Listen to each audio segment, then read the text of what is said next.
কথা নিতে পারবেন কি জানি না, কেন আমার রুট বাপ সবার সঙ্গে মেলে না।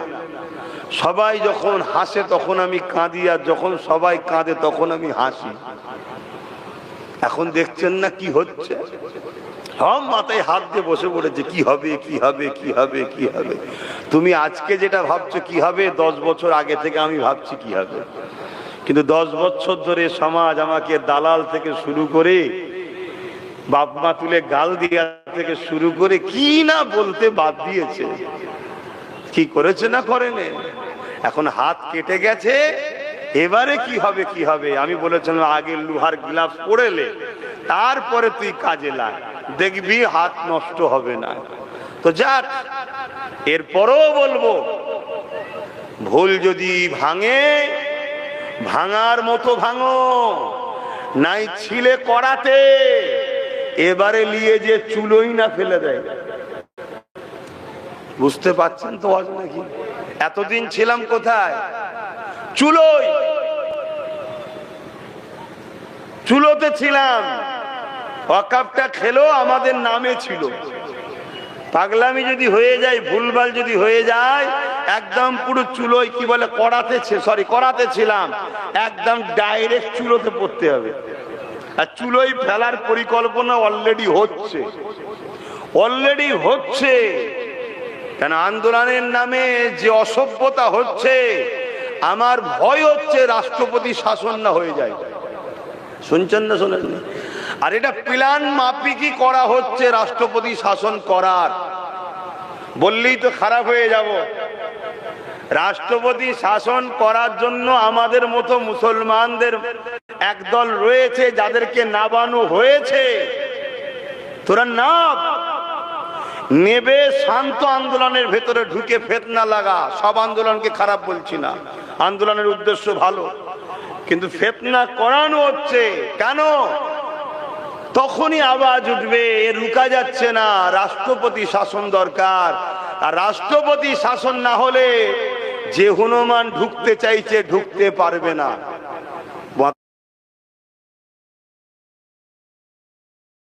সাথে পরিচালনা হবে। হ্যাঁ, এতটা জোর দিয়ে আমরা বলছি কেন? পৃথিবীতে সূর্য যেমন পূব থেকে ওঠে পশ্চিমে অস্ত যায়, হ্যাঁ একটা দিন পশ্চিম থেকে উঠবে, কিন্তু কোনদিন যদি সূর্য ওঠারও সমস্যা হয়, সেটাও যদি কেউ বলে, তার থেকেও বড় বিশ্বাস আমাদের নবীর কথার উপরে। জোরে বলুন সুবহানাল্লাহ। কথা কিছু বুঝাতে পারছি? এই যে মসজিদে আকসা, এই মসজিদে আকসার একটা বৈশিষ্ট্য আছে।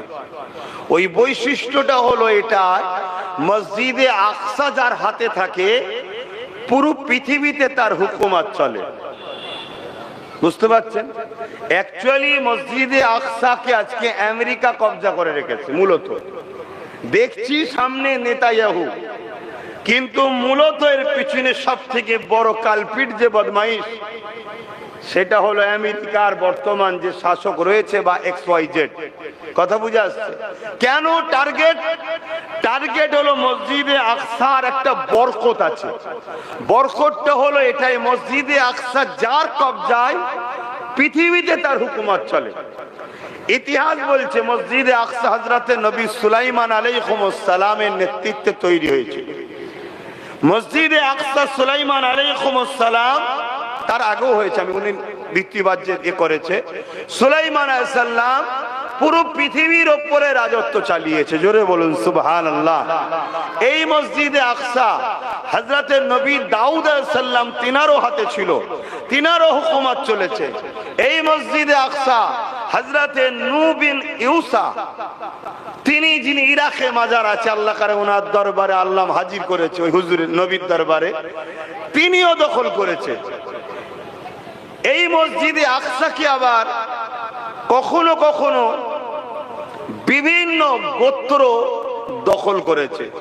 যেমন তাদের মধ্যে থেকে রোম সম্রাট, একবার দখল করেছে, সেলিবিয়ারা দখল করেছে। আগে নবী আলাইহিস সালামদের সময়তে আরো অনেকে দখল করেছে। যখন যার কবজায় ছিল পুরো পৃথিবীতে তাদের দাবদাবা ছিল। জোরে বলুন সুবহানাল্লাহ। আল্লাহ পাক মসজিদে আকসাতে ইসলাম ও মুসলমানদের ঘরে রেখেছে সব সময়, শুনছেন? কিন্তু মুসলিম সমাজের মানুষ যখন ওইখানে বসবাস করতে করতে তাদের নবীদের কথা ভুলে গিয়ে আল্লাহর বিরোধী কর্মকাণ্ডে জড়িয়ে গেছে, পাপাচারে জড়িয়ে গেছে, তখনই আল্লাহ জালিম বাদশা বসিয়ে তাদের হাত থেকে মানে এলাকা থেকে তাদেরকে তাড়িয়েছে বা তাদেরকে গণহত্যা করেছে। এটা শাস্তিও বলতে পারেন। সেই মসজিদে আকসা বেদখল হয়েছে। গুটিগত মানুষ যারা বেঁচে ছিল, ইমানদার সলিড, তারা আল্লাহর কাছে নিজেদের তওবা করেছে যে আল্লাহ আমাদের ভুল যা হয়েছে ক্ষমা চাইছি, আপনি আমাদের জন্য কোন লিডার নেতৃত্ব পাঠান যার বরকতে আমরা মসজিদে আকসাকে ফিরে পাই।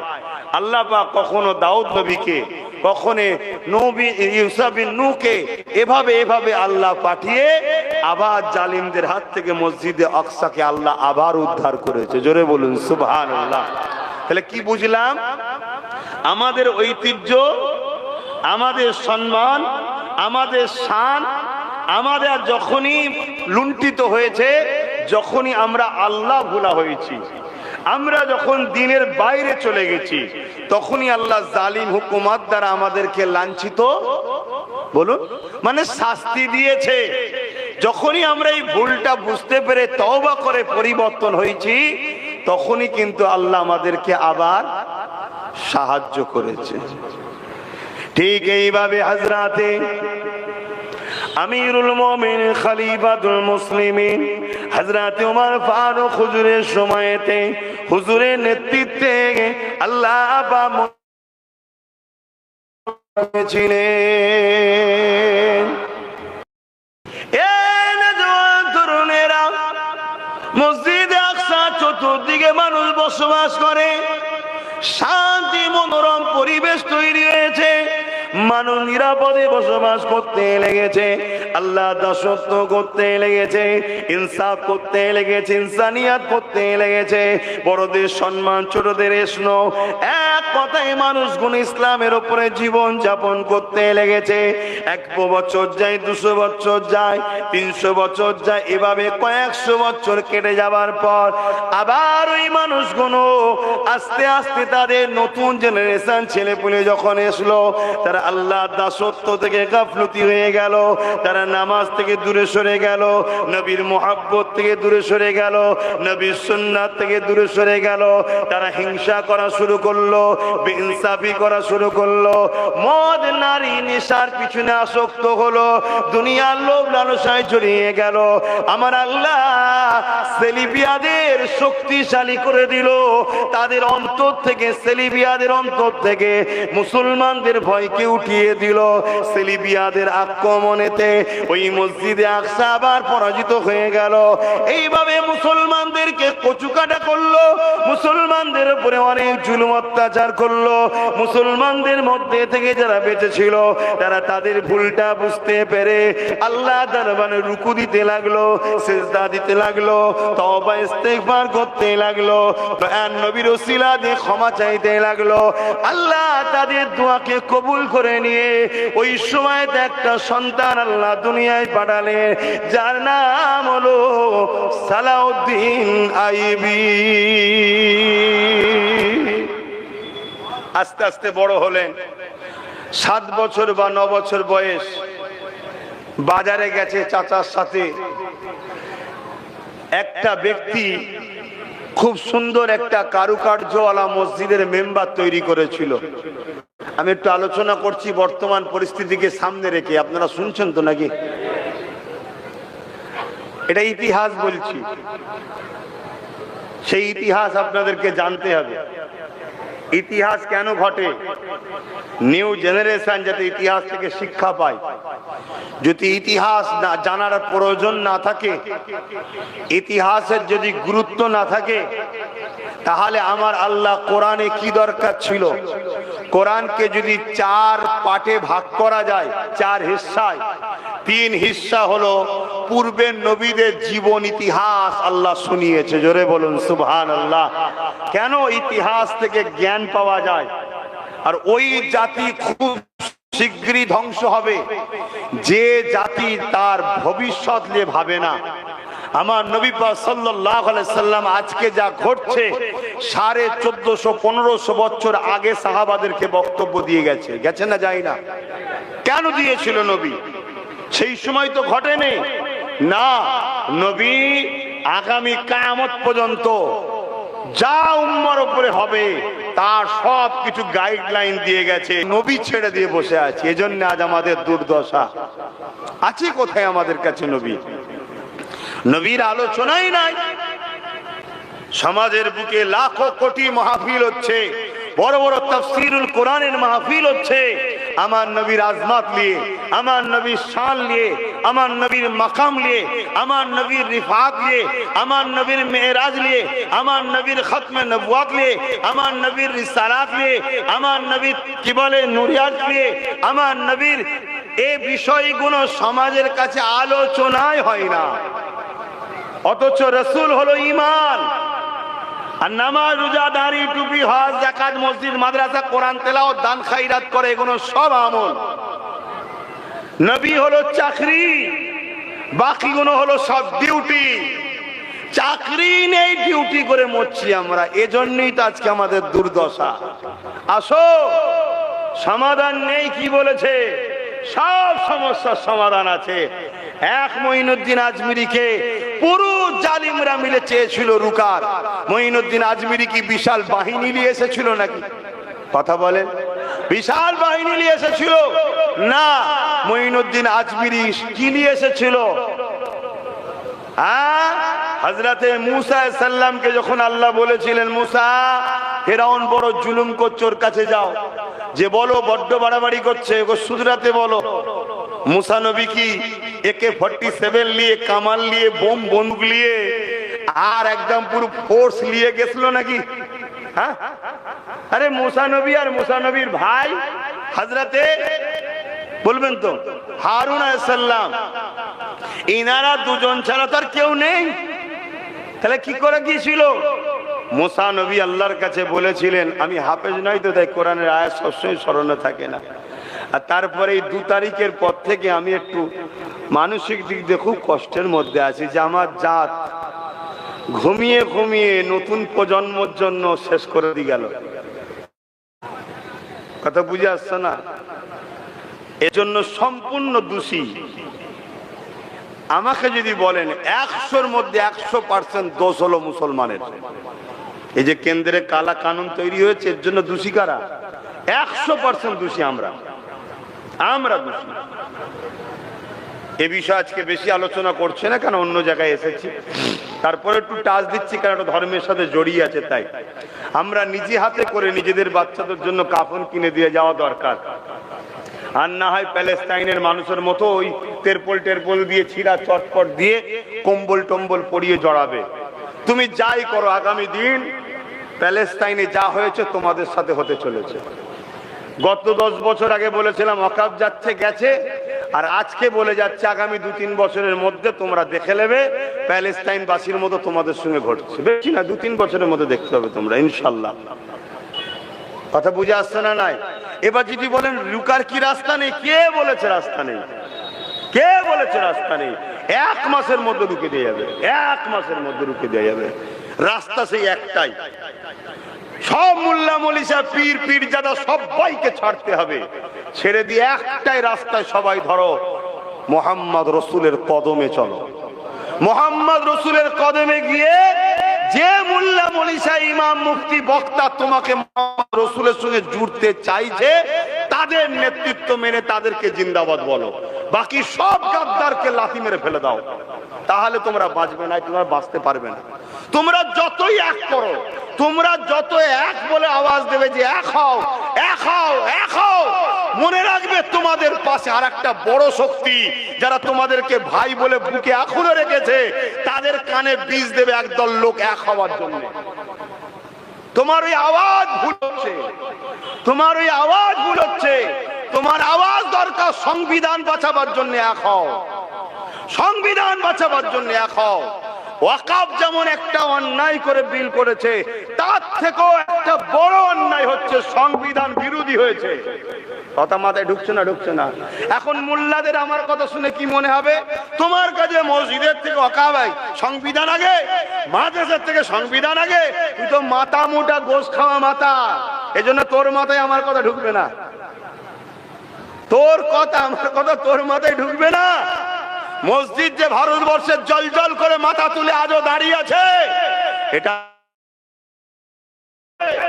জুলুম বন্ধ করলো, সব বন্ধ করে দিল, পুরো ভালো মানুষ হয়ে গেছিল। কিন্তু ওর একটা বন্ধু ছিল হাবিল নাম, সে একদিন ফেরাউনের কান খেলো। কি? আমরা যেভাবে পরের বাড়ির মেয়েকে তুলে নিয়ে এসে জুলুম করি, জোর করে ইজ্জত লি, তোর স্ত্রীর যে কেউ ইজ্জত লাইনের কি মানে আছে? নাউজুবিল্লাহ। শয়তানের মাথায় ঢুকে গেল ভূত, ব্যাস শুরু হয়ে গেল আরো শয়তানি। শয়তানি তো শয়তানি, এত শয়তানি শুরু করলো, একদিনে শুধু 12,000 বাচ্চাকে জবাই করেছে ফেরাউন। যেমন আজকে কি বলে প্যালেস্টাইনের বাচ্চাগুলোকে জবাই করছে, শহীদ করছে। এ তো ফেরাউনি স্টাইল। কোন পৃথিবীর কেউ প্রমাণ করতে পারবে যে কোন রসুলের প্রেমিক ইমানদার কোন মুসলমান পৃথিবীর কোন নিরীহ মানুষকে মেরেছে? একটা নিরীহ মানুষকে মেরেছে? প্রমাণ করতে পারবে? চ্যালেঞ্জ দিচ্ছি, প্রমাণ করতে পারবে না। তারপরও ফেসবুকে ইউটিউব খুললে হাজারো মিথ্যা মিথ্যা ইতিহাস শোনা যাবে। কেন শোনা যাবে? মিথ্যা ইতিহাস যদি শোনানো না যায়, তাহলে তো আমাদের ঝুলিতে লোক বাড়ানো যাবে না। আর আমাদের ঝুলিতে যদি লোক না বাড়ে, তাহলে আমরা ব্রিটিশদের মতো টিকে থাকবো কি করে? কথা মাথায় ঢুকছে না? ঢোকে না? হ্যাঁ, মিথ্যা প্রোপাগান্ডা। আর কাদের কাছে ইতিহাস শোনাচ্ছে? কাদের কাছে ইতিহাস শোনাচ্ছে? যারা স্কুলের দরজা কোন দিকে সেটাও জানে না। দিন রাত মোবাইল নিয়ে, মাচানে রেডিও নিয়ে, গান নিয়ে, হই নিয়ে, গেঁজা নিয়ে, মদ নিয়ে, ভাঙ নিয়ে দিন রাত হই হই করছে। আর দিনের শেষে রাত্রিরে 200 টাকা কি 100 টাকা কি 150 টাকা রোজ পাচ্ছে, ঘরে চলে যাচ্ছে। আর যারা এই বিষটা ছড়াচ্ছে, তাদের ছেলেরা কেউ আমেরিকায়, কেউ দুবাইয়ে, কেউ জাপানে, কেউ ফ্রান্সে, কেউ আবার সৌদি আরবে মুসলমান নেতাদের সঙ্গে বসে খাচ্ছে। শুনছেন না? শোনেন না? আর এখানে বিষ উগলাচ্ছে। মাথা মুটার কোয়ালিটি থাকে। কিন্তু অনেক চিন্তা করেছি, এত সোশ্যাল মিডিয়া এই হচ্ছে, এগুলো কি দেখতে পাই না? আমি অনেক রিসার্চ করে আমার মাথায় একটা উত্তর ঢুকেছে। এই যে শরীরটা তৈরি করেছে সৃষ্টিকর্তা, এই শরীরে সিস্টেম কিছু আছে। যেমন পেট্রোল গাড়িতে ডিজেল দিলে ও গাড়ি ঠিক চলবে না, ডিজেল গাড়িতে পেট্রোল দিলে ঠিক চলবে না। তেমন সৃষ্টিকর্তার এই শরীরে হারাম খাদ্য ঢুকে গেলে এ শরীর কখনো মনুষ্যত্বের রাস্তা দেখাতে একটু বলুন পারে না। আজকে বড় প্ল্যান করে যাদেরকে এই রাস্তায় নামানো হয়েছে, এদেরকে গু গোবর থেকে শুরু করে, পিসাব থেকে শুরু করে, হারাম খাদ্য থেকে শুরু করে বাদ দাইনে সব খেয়ে দিয়েছে। তাই এদের মনুষ্যত্ব ফিরে আসছে না। এবারে হ্যাঁ, এরপরও একটা কথা বলতে লাগে। আমার নবী পাক সাল্লাল্লাহু আলাইহি সাল্লাম ১৫০০ বছর আগে এসে পুরো পৃথিবীতে এই রকম পরিস্থিতি, এর থেকেও ভয়ানক পরিস্থিতি ছিল। মুহাম্মদ সাল্লাল্লাহু আলাইহি সাল্লাম একা এসে তেনার আখলাক, চরিত্র, ব্যবহার, আদর্শ দেখিয়ে ইনসানিয়াত নাই বাণী শুনিয়ে পুরো পৃথিবীর বুকে শান্তি সাম্য প্রতিষ্ঠিত করেছিলেন। জোরে বলুন সুবহানাল্লাহ। তাই আমাদেরকে ওই রাস্তাটাই অবলম্বন করে চেষ্টা করতে হবে। এবারে এখানে একটা প্রশ্ন থাকে, তাহলে কেউ যদি আমায় মারতে আসে, আমি কি তাহলে মারবো না? আমার ইসলাম যেটা বলেছে ওটাই আপনাকে করতে হবে। কেউ যদি আপনাকে মারতে আসে, আপনি তাকে মারবেন না, আপনি তাকে ডিফেন্স করবেন। ডিফেন্স করতে গিয়ে তার যদি ধর থেকে কল্লা আলাদা হয়ে যায়, ওটাকে মারা বলে না, ওটাকে নিজেকে রক্ষা করা বলা, যেটা আমার দেশের সংবিধানও রাইট দিয়েছে। কিন্তু আজকে যদি আপনি সেই লাইনে না গিয়ে আপনি রাস্তায় কাউকে দাঁড় করিয়ে, কারো বাসেতে তার ধর্মীয় একটা কোনো পতাকা থাকবে, সেটাকে আপনি ভিড়, তাহলে আমাদের জন্য গ্যাসের দাম বেড়েছে, 13 টাকা ওষুধে মুসলমানদের জন্য বেড়েছে, 2 টাকা করে পেট্রোল মুসলমানদের জন্য, এটা শুধু মুসলমানদের, মুসলমান গ্যাস নিলে 50 টাকা বেশি দিয়ে নিতে হবে, মুসলমান তেল নিলে 2 টাকা বেশি দিতে হবে, মুসলমান ওষুধ নিলে 13 টাকা বেশি দিতে হবে। জানেন তো নাকি? আচ্ছা, জানেন না? 50 টাকা গ্যাসে বেড়েছে জানেন তো? শুধুমাত্র মুসলমানদের জন্য বেড়েছে। তুমি জানো না, খালি গায়ে ভুল বকছো। ঠিক বলছো, সবার জন্য বেড়েছে 50 টাকা। হ্যাঁ, ও লাগাও, ভাই ভাই ঘুষি করো না, করো খেলাখেলি করো, ভাই ভাই মারপিট করো, আর ওইদিকে উনি দাম বেরিয়েই যাচ্ছে, বেরিয়েই যাচ্ছে, যা খুশি তাই করছে, আর এইদিকে আমরা দুমদাম করেই যাচ্ছি। খুব মাথা ঠান্ডা করে কাজ করেন। আমি বলছি না আন্দোলন করতে হবে না, আন্দোলন দেশ করতে বলেছে, কেন করবেন না? আন্দোলন সংবিধান করতে বলেছে, কেন করবেন না? কিন্তু আন্দোলন করতে গেলে কিছু প্রসেসিং আছে। সর্বপ্রথম প্রসেসিং হলো, আইন যখন হয়ে যায় কোনো জিনিস, সেটাকে কাটতে গেলে আইনের অস্ত্র দিয়ে কাটতে হবে, তাই তো নাকি গো? তা আপনাদের সবাই মিলে ধরুন আমাকে হুজুর বানিয়েছেন, বুঝাবার জন্য বলছি, হুজুর আবার শখ নেই, কেন হুজুরদের কিয়ামত দিন যেমন সম্মানও আছে, মারও বেশি হবে। এই জানেন তো নাকি? হুজুর মলি সাহেবদের কিয়ামতে মারও বেশি, আবার সম্মানও বেশি। যদি ঠিক লাইনে হুজুরের শিষ্য থাকে তাহলে সম্মান পাবে, আর শিষ্য যদি ভুলভাল করে ফেলে, ওই মৌলানা হুজুরকে কিয়ামত দিন ধরবে, আল্লাহ তোর মুরিদ তোর শিষ্য ভুল করেছে কেন জবাব দে। হালুয়া রুটি খাওয়া, মুরগির রান খাওয়া শখ মিটে যাবে। তো যাই হোক, আমি যেটা বলতে চাইছি, ধরুন আপনারা সবাই মিলে আমাকে হুজুর বানিয়েছেন, বোঝাবার জন্য বলছি। এখন কোন সমস্যা যদি একটা মশলা নিয়ে আসে, তাহলে আপনারা সবাই মিলে সেই মশলার ফতোয়া দেবেন না হুজুরকে বলবেন? আচ্ছা বলেন, মৌলানাকে বলবেন যাকে বানিয়েছে, তুমি ফতোয়া দাও। তা ধরুন আমরা সবাই মিলে একজনকে নেতা বানিয়েছি, আর কোন সমস্যায় যখন পড়বো, আমরা তো নেতাকে বলবো তুমি সমাধান করো, ঠিক না বেটি? আমাদের তো সবার উচিত রাজ্যের সিএম কে বলা যে আপনি সুপ্রিম কোর্টে যে কেস করুন, 230টা এমএলএ নিয়ে যান, সবাইকে দিয়ে কেস করান, এমপিদের দিয়ে কেস করান, পুরো রাজ্যে যত ওয়াকাফের যত সভাপতি, সেক্রেটারি, প্রেসিডেন্ট 77 বছর ধরে যারা খাচ্ছে কম বেশি, সবাইকে বলুন যে কেস করতে। কি এটা তো উচিত তো নাকি? না ভুলে গেল কথা? এরপরও যদি কোনো মুসলমানের বলে না তুমি আমার দিদির বিষয়ে বললে কেন, তোর উপরে খোদার গজব হওয়াই দরকার, তোর উপরে খোদার গজব হওয়াই দরকার। কথা বুঝে আসছে না? আমি কিছু ভুল বলছি নাকি? আমি ওর বিরোধী করতে বলছি? ওকে তো বলা দরকার। ও তো কলকাতায় দাঁড়িয়ে বললো পুরো ভারতের মুসলমান যদি বিপদে পড়ো আমি তার জন্য আছি। ভারত বলে ফেলেছে, ঝোঁকের মাথায় জানছে বুকা। তো এ তো সব মাথা মুটা, হাসুনি তোমাদেরকে মাথা মুটা মনে করে। আর না এনআরসির সময় 8 জন এমপি ছিল না, তাদেরকে দ্বিতীয়বার আবার দেওয়া হলো, তোমরা সব জয়গান গেয়ে দিলে। একবারও জিজ্ঞেস করেছিলে যে 8টা কেন গেল না? আবার এই সময়ে তো 3টে নেই, একবারও কেউ জিজ্ঞেস করেছো ওই 3টের জন্য কি বিচার করছেন? কত বড় ভাইটাল ব্যাপার। আগামী দিন তোমার মসজিদে আজান কে দেবে ওটা তোমার ডিএম ঠিক করবে, তোমার মসজিদের ইমাম কে হবে ডিএম ঠিক করবে, তোমার মসজিদের ফজরের নামাজ কখন হবে ডিএম ঠিক করবে, তোমার মসজিদের আজান হবে কি হবে না, কোন টাইমে হবে কোন টাইম হবে না, ওটা জেলা শাসক করবে।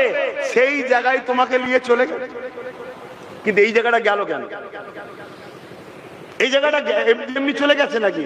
আমার কাছে একটা কুল গাছ আছে, আমার ঘরে একটা কুল গাছ আছে, পাড়ার সবাই খায়, আমি কিছুই বলি না, কিছুই বলি না। এখন একটা বড় কেউ লুবিয়ে এসেছে, সে দেখছো তো বেশ ভালো মজা, এত সুন্দর কুল হয়, ফলটাও খুব মিষ্টি, খায়, কিচ্ছু বলে না তো মোল্লারা। তো এক কাজ কর, পুরো গাছটা গুড়ার সময় তুললে চলে আয়। এটা বিজেপি করছে। 77 বছর ধরে সবাই খেয়েছে না খায়নি? কংগ্রেস আমলে, বাম আমলে, দিদির আমলে খাওয়া হচ্ছে না। মুসলমান গরিবরা পায়, ওই তো হাতে গোনা কিছু নেতা লিডাররা খায়, আর তারা কিছু ওপরের নেতা। এখন কেন্দ্র কি বলছে? পুরো নিয়ে নেবো। এতদিন এরা খেয়েছে আমাদের নামে ছিল, ও বলছে তোর নামেই রাখবো না, যা। কথা মাথায় ঢুকছে? কিন্তু এর সূত্রটা কোথায়? প্রথম যখন আমার গাছে কেউ হাত দিত, তখন যদি ঝাপটা দিতাম একটা, তাহলে তো ও ভাবতো জাসনিরে মারবে। কথা মাথায় ঢুকছে না? ঢুকে না? ঢুকছে না? আমি এই জন্য কথা বলিনি তো, কেন আমি বললে মূল গোড়া ধরে কথা বলি, মূল গোড়া ধরে কথা বলি। তুমি আমি ধরো 1 কোটি লোক কলকাতায় নেবে বললাম, ধরো 1 কোটি লোক কলকাতায় নেবে বললাম, 8 কোটি লোক নেবে, আন্দোলন কে রুখে দেবে? ও তো আইন হয়ে গেছে। আইন হবার আগে না বলে আলাদা কথা ছিল, আমি 10 বছর ধরে বলছি। এখন করতে পারবে? এখন ওর সমাধান কিভাবে আছে, যে পথে ওরা আইন করেছে ওই পথে ওই আইনকে বাতিল করে নতুন আইন করতে হবে। এক।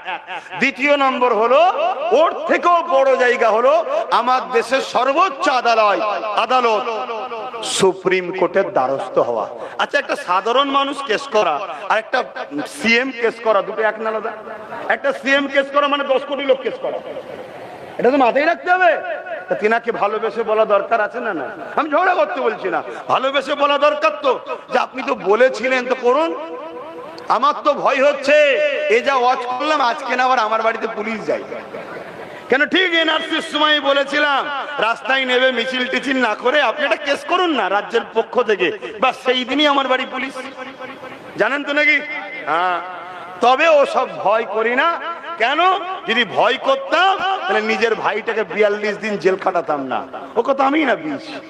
যদি ভয় করতাম তাহলে কথাবার্তা বলা বন্ধ করে দিতাম। না না, ওসব ভয় করিনি, ওসব ভয় করিনি। আমি এতটুকু মনে করি, দুনিয়ায় যদি তুমি কারো জন্য চিল্লাও, সে যদি তোমার সাথে থাকবে মনে করো, আমি যখন আল্লাহর জন্য কথা বলছি আমার ঈমান আল্লাহ আমার সাথে আছে, এটাই আমার সবচেয়ে বড় পাওনা। কিন্তু আমি কোনো মিথ্যা কথা, কোনো জুলুমের কথা কিছু বললাম, তাহলে এই আওয়াজটা ওটা দরকার আছে না? না, বিশাল বিশাল মিছিল হচ্ছে, মিটিং হচ্ছে, ভালো কথা, করো না। ওই মিটিং মিছিল থেকে আওয়াজটা তোলা দরকার আছে না? না, কেউ তুলছে না, তোলেনি। শুধু একটাই কাজ চলছে। কি কাজ? বিগত দিন যা হয়েছে তাই কাজ। ওকে রুখতে একে দরকার, ওকে রুখতে একে দরকার। আরে বেরিয়ে চলে গেল, এখন আর রুখে কি করবি? এখন আপনি কি করছেন, কি তৃপ্ত সেটা দেখান। সময় আছে, সময় আছে। এখনো বলে যাচ্ছি, আমার নবী পাকের কাতারে আসেন, আমার রাসূলুল্লাহ নীতি আদর্শ, লাকাদ কানা লাকুম ফি রাসূলিল্লাহি উসওয়াতুন হাসানাহ। আমার নবী পাককে আল্লাহ মডেল বানিয়েছে, সেই নবী পাকের সুন্নাহ অনুযায়ী জীবন গড়ুন। নবী পাককে মডেল বানান। নামাজের বেলায় নবী লীলাম, কারবারের বেলায় নবী বাদ, রোজার বেলায় নবী লীলাম, সংসারের বেলায় নবী বাদ, হজের বেলায় নবী লীলাম, রাষ্ট্র সেবায় নবী বাদ।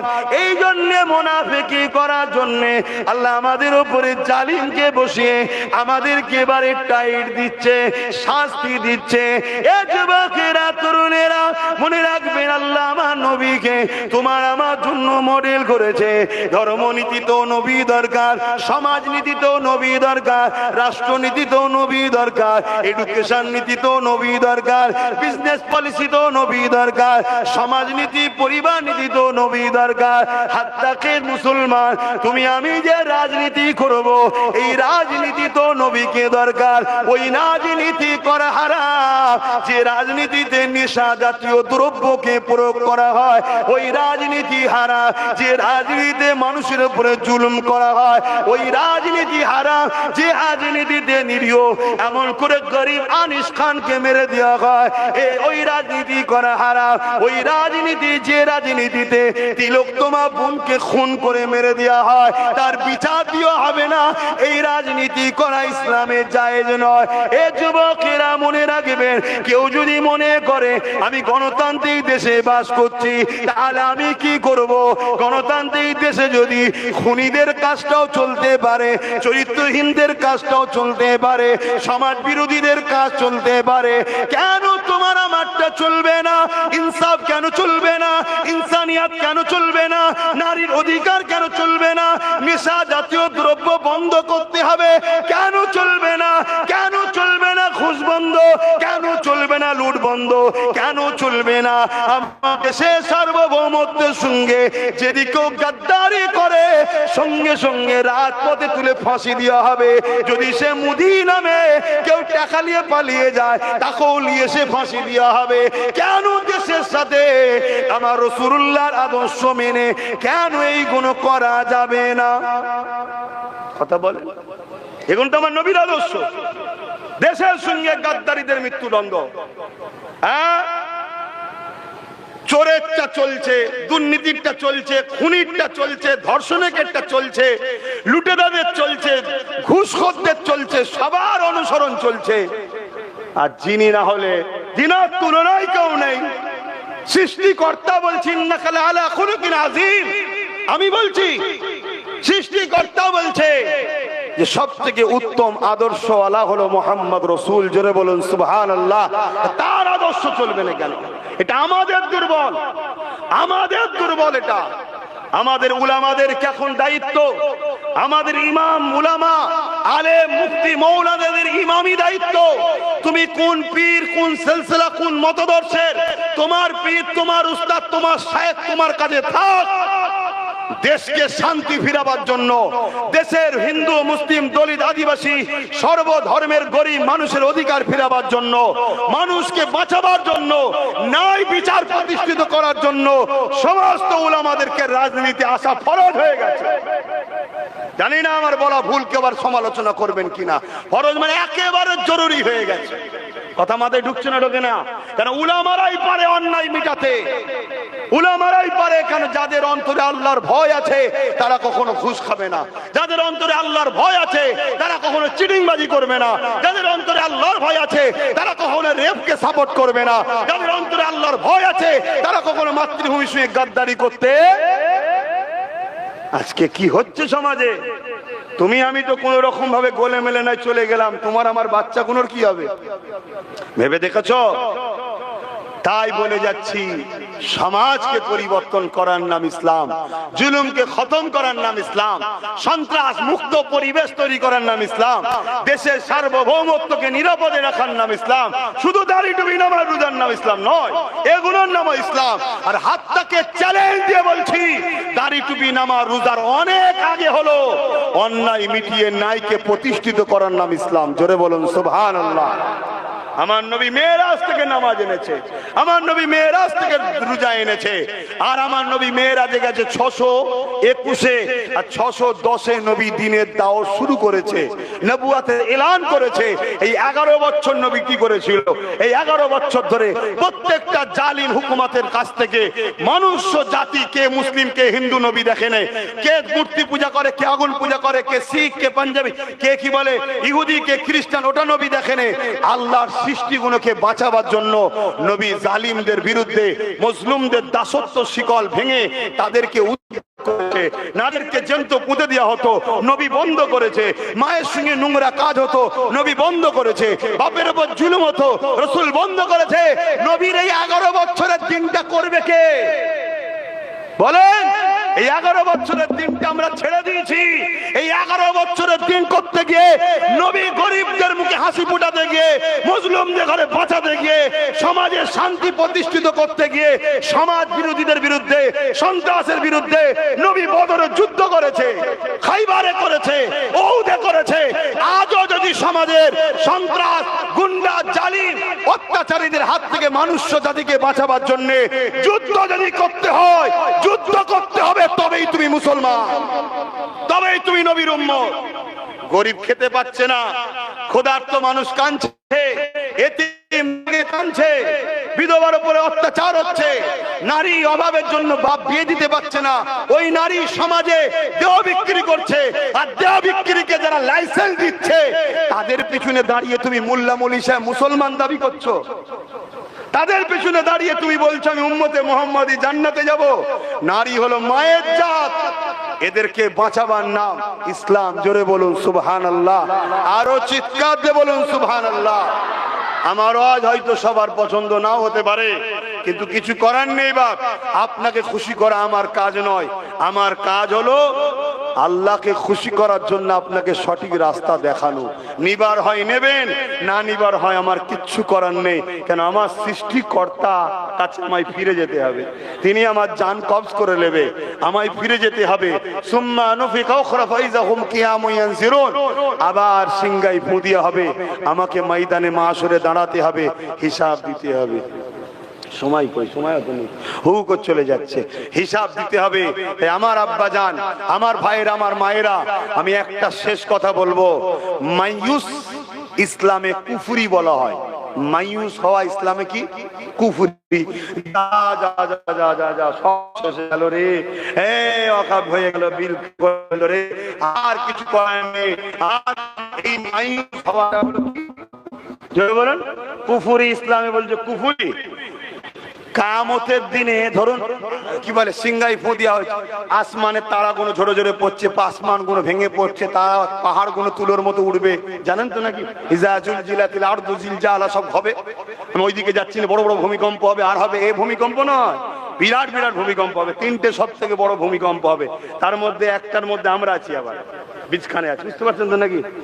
কবে কি হয় দেখি। যাই হোক, মোমেনের হলেও কি আর না হলেও কি, মোমেনের টেনশন, মোমেনের একটাই চিন্তা, আল্লাহ তুমি রাজি তো, তোমার হাবিব রাজি তো, ব্যাস আলহামদুলিল্লাহ। আর কিছু টেনশন মোমেনের থাকে না। কথা বুঝাচ্ছে? এই রাজি করার জন্য মোমেন কোনোদিন অন্যায়কে আশ্রয় দেয় না, আর জালিমকে কখনো ভয়ও করে না। তো যাই হোক, কি কথা বলছি, কি কথা বলছিলেন যেন? হ্যাঁ, এই বিশাল সবকিছু ধ্বংস হবে, আর তোমার হাতে একটা গাছ আছে, প্ল্যান্ট বা ট্রি, তোমার গাছে একটা আছে ছোট চারা হয়তো।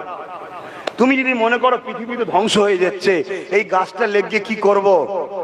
ইসলাম ওটাকে ইজাজত দেয় না, ওটা কুফরি করা হবে। তুমি হতাশা হয়ে গেলে না, তোমার ডিউটি হলো গাছ লাগানো।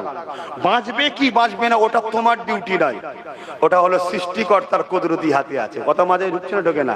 অত আইন হয়ে গেছে কি হবে না, না না না না, তোমাকে হকের পক্ষে দেশের সর্বধর্মের মানুষকে ভালোবাসা দিয়ে, কারো ক্ষতি করে না। কারণ আমাদের লড়াই কি হিন্দুদের সাথে নাকি?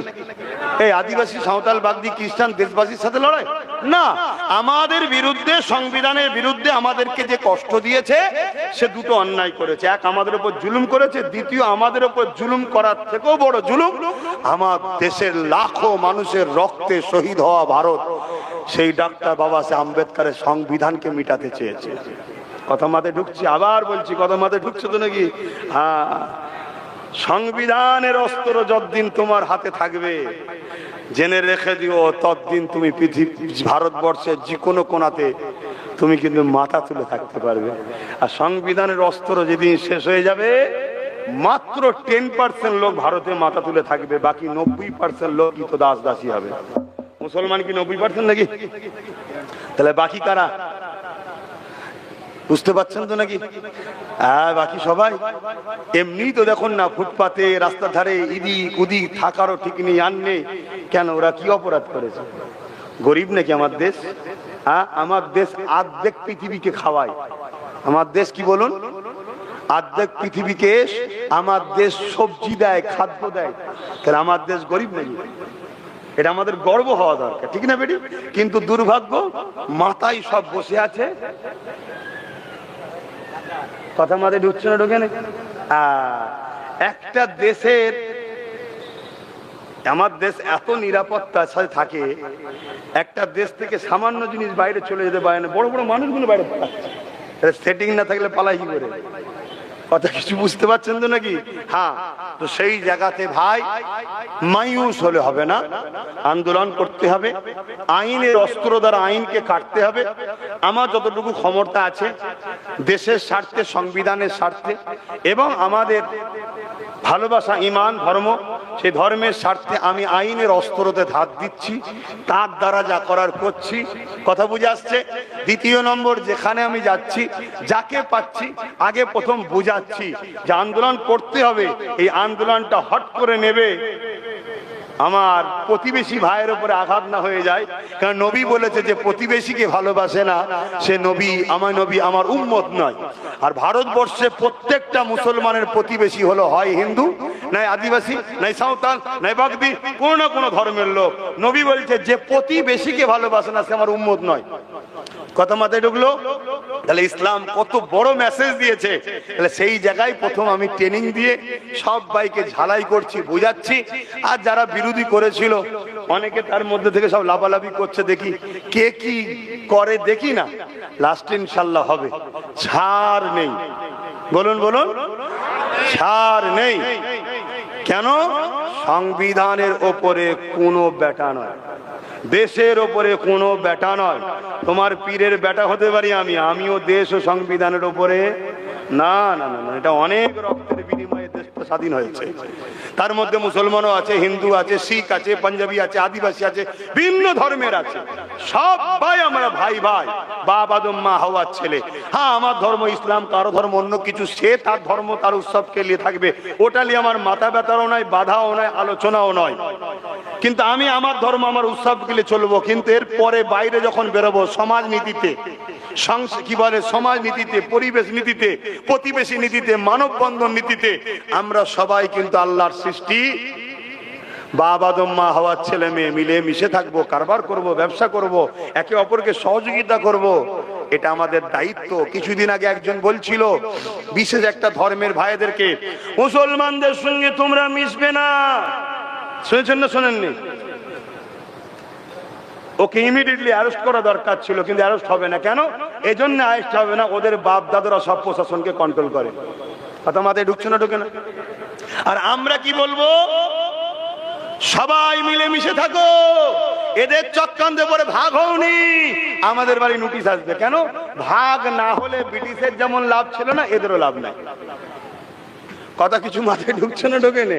হ্যাঁ, ক্লিয়ার কথা। আপনারা কি আশালে বসেছিলেন আমি জানি না। আল্লাহ আমাকে যতটুকু বললো আমি বললাম। আল্লাহ যতটুকু বলালেন আমি বললাম। যদি ইচ্ছা করে কোনো ভুল ভ্রান্তি হয় তার তো ক্ষমা নেই, যদি অইচ্ছাকৃত কোনো ভুল ভ্রান্তি হয়ে যায় আল্লাহ যেন ক্ষমা করে। বলুন আমিন। আপনারা খুশি হলেন কি কষ্ট পেলেন জানি না, এরপরও বলছি আমি কাউকে ব্যক্তিগত আঘাত দিতে চাইনি। হক কথা বলতে গিয়ে কারো যদি গায়ে লেগে যায় আমার কিছু করার। সালাম দেবো, ইয়া নবী সালাম।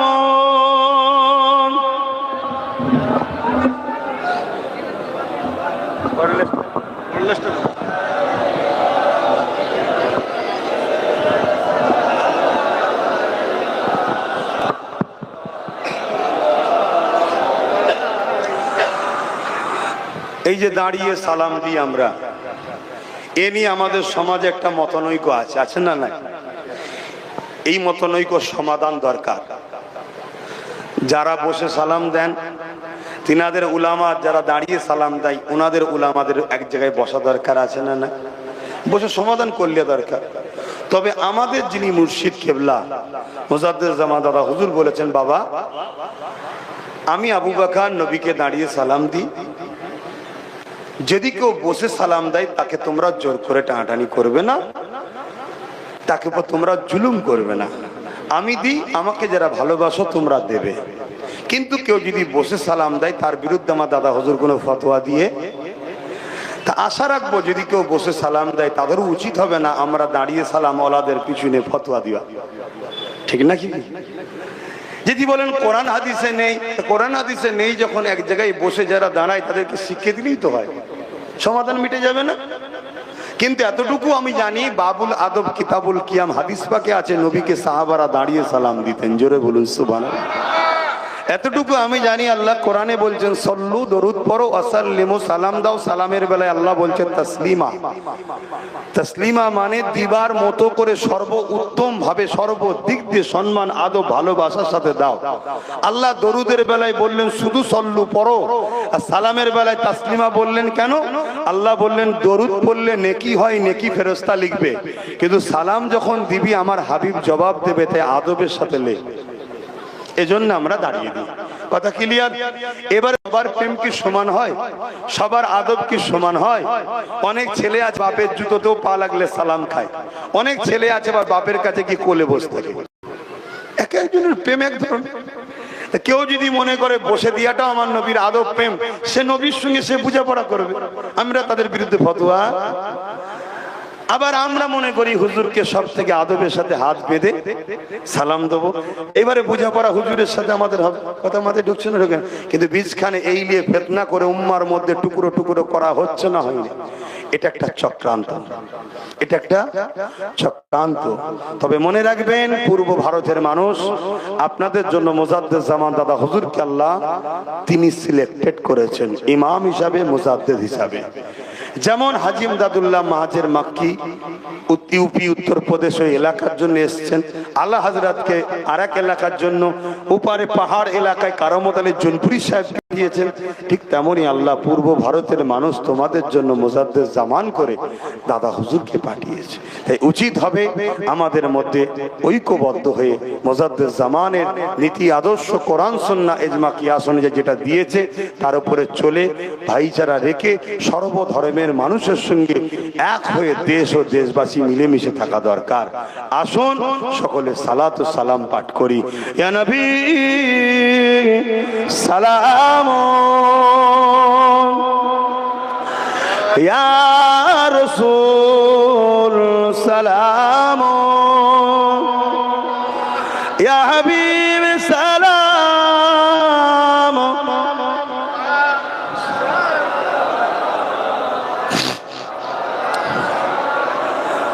কঠিন হাসরের দিনে কি আছে মোদের কপালে, গুনাহগার উম্মাহ আতো আপনার লইবেন সঙ্গে মাহশরে। নবী সালাম,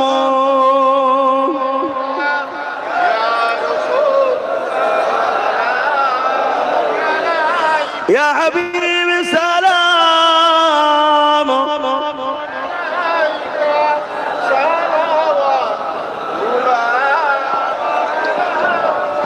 সংক্ষেপ করছি, নামাজের দিকে খেয়াল করে সকলে বসুন। গায়ে গায়ে বালাগাল উলা বিকামালিহি।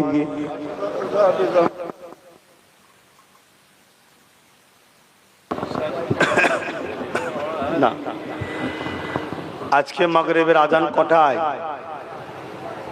একটু বলেন না? 6টায় আজান। আচ্ছা, দোয়া চাইবো তার আগে একটা ছোট্ট কথা বলবো। সবার মুখে একটা আওয়াজ পাওয়া যাচ্ছে, বলবো? খারাপ লিখছেন না তো? কৃষক বন্ধুরা যদি কালা কানুনকে রুখতে পারে, আমরা কেন পারবো না? কথাটা উঠছে না? ওটা নেই, কথাটা সত্য কথা ঠিকই, কিন্তু কৃষক বন্ধুদের ক্ষমতা ছিল না কালা কানুনটা রুখতে পারে যদি তার পিছনে পাঞ্জাব সরকার সাথ না দিত। এটা জানো তোমরা? পাঞ্জাব সরকার বলেছিল থাকা খাওয়া তেল গাড়ি ভাড়া ক্ষতি হলে অর্থ 2 লাখ 3 লাখ 5 লাখ করে টাকা, জানেন তো নাকি? তাই তারা গেনার হয়েছিল। তা চলো না রাজ্য সরকারকে বলি সবাই মিলে যে আপনি তো বলেছিলেন বিজেপি কে রুখতে আমায় ভোট দেন, আমরা তো দিয়েছি, আরে আমি না দিলে আপনারা দিচ্ছেন তো নাকি? সবাই মিলে বলা দরকার আছে না? না, থাকা খাওয়া টাকা পয়সা খরচ, কেউ মরলে 2 লাখ 5 লাখ করে দেবেন, সম্পূর্ণ সাহায্য আপনি আমার সাথে করুন। কি বলা দরকার আছে না? না বলা দরকার আছে না? না একটু হ্যাকি না বলবেন না? মসজিদের থেকে ইনি আগে হয়ে গেছে। এই মুসলমান, কথা বলছেন না কেন? আমি কি যুক্তির বাইরে কথা বলছি? মুখ খুলিনি এই কারণে, আমি মুখ খুললে না অনেকের সমস্যা হয়ে যাবে। কথা বুঝছেন না? বোঝেন না? অনেককে সরকার অর্থ দিয়ে নাবাচ্ছে, যা 2 লাখ লিজা, 5 লাখ লিজা, 20 লাখ লিজা, প্রতিবাদটা কর, করে লাস্টে বলবি আমাদের সাথে কথা হয়েছে একটু দেখবে বলেছে। কি দেখবেন? হ্যাঁ, দেখার জায়গায় দেখতে হবে। আসুন না পাঞ্জাব সরকারের মতো একটু 7 দিন। তামিলনাড়ু সরকার মাত্র 5% মুসলমান, তারা যদি কেস করতে পারে, এখানে 35% মুসলমান, এই 33% 2011 বলেছিল, এখনো 33। ছেলে বলে একেবারেই বন্ধ নাকি? ওটা আবার বলুনি, তাহলে রাত্রিরে আবার কানে কানে যে বুঝাবে খেয়ে ফেলবে খেয়ে ফেলবে। আমরা শুধু যেন খেয়েই ফেললাম আমার হিন্দু ভাইদের ঘরে। এই একটা পলিটিক্স ব্রিটিশদের, কথা বুঝে আসছে? কোন মুসলমান যদি কোন হিন্দু ভাইয়ের উপরে জুলুম করে, ওই মুসলমান কিয়ামতের দিন নাজাত পাবে না। এর নাম ইসলাম। কথা শুনছেন না শোনেন? আল্লাহর সৃষ্টি, সে ভুল ধর্ম কি ঠিক ধর্ম, জবাব সে নেবে। তুমি আমার কে? খাওয়াও না কোনো ঘরে? খাওয়াই কে? আল্লাহ সৃষ্টিকর্তা খাওয়ায়। জুলুম করা যাবে না, কিন্তু তারপরে বোঝানো হচ্ছে না, হয়নি তো? যাক, আমি ওইদিকে যাচ্ছি না। আমি যেটা বলতে চাইছি, তাহলে কৃষকদের মতো আমাদেরও তো আন্দোলন করা দরকার। চলো সবাই মিলে দল বেঁধে কলকাতা আইদি কুদি না করে মার্চ হবে, কলকাতা থেকে শুরু হবে, 1 কোটি যুব সমাজ বেরোবে, 3.5 কোটি লোক আছে বলছি কম বেশি, 1 কোটি যুবক বেরোবে। 1 কোটি লোকের খাওয়া দাওয়া থাকা যাতায়াত খরচ, কথা বুঝছেন না বোঝেন না?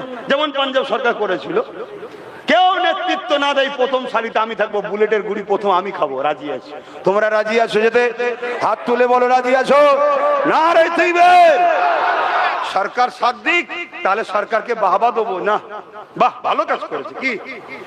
আর শুধু ভোট লিবার সময় বলবে আর বলবে না তোমরা তোমাদের ঝামেলা মিটিয়ে লাও, ও করেছে আমি কি করব।